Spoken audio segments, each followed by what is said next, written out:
মগরাহাট যিনি প্রার্থী রয়েছেন এখানে উত্তম আগামী দিনে আমরা এই মগরাহাট 141 নম্বর পূর্ব বিধানসভা যদি আমরা জিততে পারি মানুষের আশীর্বাদ দেওয়া নিয়ে মগরাহাটের যে 14টা গ্রাম পঞ্চায়েত, এই 14টা গ্রাম পঞ্চায়েতের মধ্যে মানুষের প্রথম যেটা সমস্যা সেটা হচ্ছে স্বাস্থ্য পরিষেবার সমস্যা। আপনারা প্রত্যেকেই অবগত আছেন যে মোহনপুর বলে একটা পঞ্চায়েত আছে, মোহনপুর গ্রাম পঞ্চায়েত।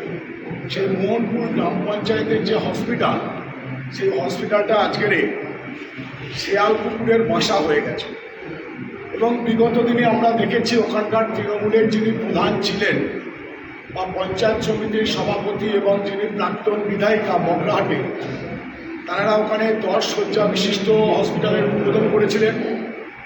সেই হসপিটালটা আজকের কিন্তু সেই হসপিটালের জায়গায় নেই বা স্বাস্থ্য পরিষেবার জায়গায় নেই।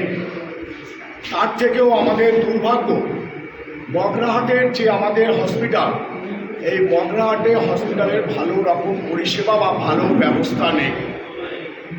মগরাহাটের মধ্যে যে সমস্ত গার্লস স্কুলগুলো রয়েছে তার মধ্যে চকমরান, কাটাখালী, বেলমনি গার্লস হাই স্কুল বা বিভিন্ন জায়গায় যে সমস্ত গার্লস স্কুলগুলো রয়েছে সেখানে মেয়েদের একটা নিরাপত্তার অভাব। প্রথম কথা, শিক্ষা এবং স্বাস্থ্যর সাথে সবথেকে আপনারা শুনলে অবাক হয়ে যাবেন, দীর্ঘদিনের পঞ্চায়েত এবং পঞ্চায়েত সমিতি যারা চালান, এখানকার যিনি বিধায়িকা ছিলেন, অর্জুনপুর থেকে একটি রাস্তা বরদ গ্রামে এসেছে। যারা সাংবাদিকরা রয়েছেন তাদের কাছে আমার অনুরোধ, আপনারা নিজেরা সারজমিনে তদন্ত করে দেখবেন অর্জুনপুর থেকে যে রাস্তাটা বড়দের দিকে এসেছে, খানিকটা আসার পরে খালপাড়ে থেকে যখন আপনি প্রবেশ করবেন এখনও ইটের রাস্তা। সেই ইটের রাস্তায় বর্ষাকালে মানুষ তো দূরের কথা, গরু ছাগল পর্যন্ত যাবার ব্যবস্থা নেই। দ্বিতীয় হচ্ছে, আপনি ধনিরামের চকে একটা গ্রাম আছে, গতকালকে আমি আমার প্রার্থীকে নিয়ে প্রচারে গেছিলাম। ধনিরামের চকে একটা গ্রাম, সেই গ্রামের পুকুরের পাশে স্কুল। সেই স্কুলে পড়ে ওখানকার স্থানীয় মায়েরা এবং স্থানীয় কিছু ভাইরা গল্প করলেন আমাদের কাছে বা আমার প্রার্থীকে বললেন, ওই পুকুরে পড়ে দুটো বাচ্চার মৃত্যু হয়েছে। প্রত্যেকটা মৃত্যু সংবেদনশীল।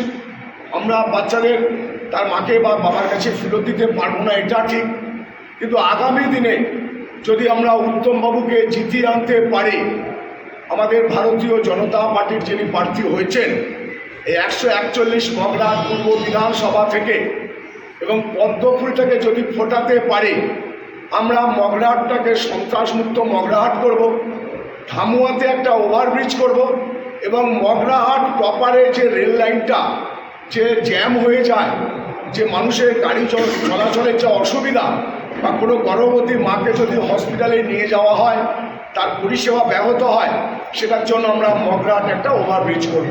এবং পরিশেষে বলবো আপনাদের কাছে, সার্বজনীনভাবে মগরাহাটের শিক্ষা, মগরাহাটের স্বাস্থ্য, মগরাহাটের জল, মগরাহাটে মেয়েদের নিরাপত্তা এবং মগরাহাটে বাস পরিষেবা, আপনারা শুনলে অবাক হয়ে যাবেন। আপনারা তো জানেন যে মোহনপুর অঞ্চলে ঝিমকিরহাট বলে একটা জায়গা আছে, সেই ঝিমকিরহাট থেকে 83 রে বলে একটা বাস চলতো, যে বাসটা বাবুঘাট পর্যন্ত যেত। বিগত দিনে বামফ্রন্ট সরকার সেই বাসটাকে যখন চালু করলো, যতটুকুনি কঙ্কালসার অবস্থায় ছিল, তৃণমূল কংগ্রেস 2011 সালে ক্ষমতায় আসার পরে সেই বাস পরিষেবাটা বন্ধ হয়ে গেছে। আজকে ধামুয়া থেকে যদি কেউ যায়, মোটর থেকে নেমে যদি কেউ যায়, বা মগরাহাট থেকে নেমে যদি কোনো দূরে কোনো গ্রামে কোনো ভাইকে বা বোনকে যদি পড়াশোনার জন্য যেতে হয় বা ছেলে মেয়েকে যেতে হয়, সেখানে গাড়ি ভাড়ায় তাদের খরচা হয়ে যায়।